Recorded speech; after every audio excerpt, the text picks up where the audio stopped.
எந்த முகத்தை வைத்துக் கொண்டு ஜம்மு காஷ்மீருக்கு மாநில அந்தஸ்து கேட்பேன் என ஜம்மு காஷ்மீர் முதல்வர் ஒமர் அப்துல்லா வேதனை தெரிவித்துள்ளார். பகல்காம் பகுதியில் நடைபெற்ற பயங்கரவாத தாக்குதலை தொடர்ந்து அது குறித்து விவாதிப்பதற்காக ஜம்மு காஷ்மீர் சட்டப்பேரவையில் ஒருநாள் சிறப்பு கூட்டம் நடைபெற்றது.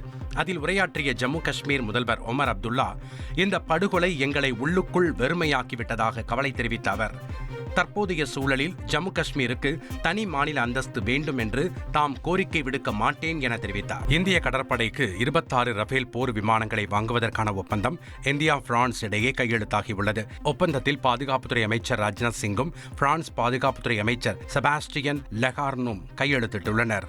உள்நாட்டிலேயே உருவாக்கப்பட்ட ஆயுதங்களை இந்த போர் விமானங்களில் இணைப்பதற்கான தொழில்நுட்ப பரிமாற்றம் இந்த ஒப்பந்தத்தில் இடம்பெற்றுள்ளது.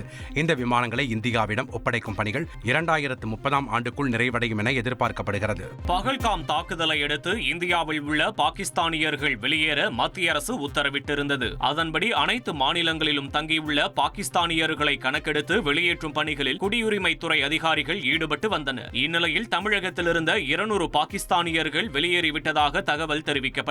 தொழில் ரீதியாக சென்னை உட்பட தமிழகத்தின் பிற பகுதிகளில் தங்கியிருந்தவர்களும் வெளியேறிவிட்டதாக தெரிவித்துள்ளனர். சென்னையில் சிகிச்சை பெறும் பாகிஸ்தானியர்கள் யாரும் இல்லை எனவும் காவல்துறை தரப்பில் தெரிவிக்கப்பட்டுள்ளது.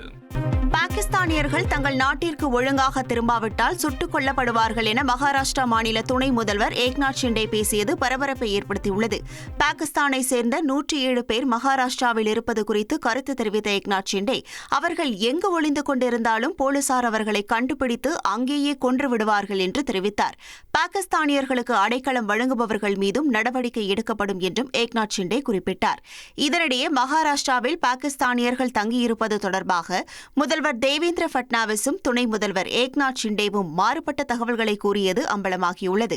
மகாராஷ்டிராவில் பாகிஸ்தானியர்கள் யாரும் மாயமாகவில்லை என பட்னாவிஸ் கூறிய நிலையில் 100க்கும் மேற்பட்ட பாகிஸ்தானியர்கள் ஒளிந்து கொண்டிருப்பதாக ஏக்நாத் ஷிண்டே பேசியது சலசலப்பை ஏற்படுத்தியுள்ளது.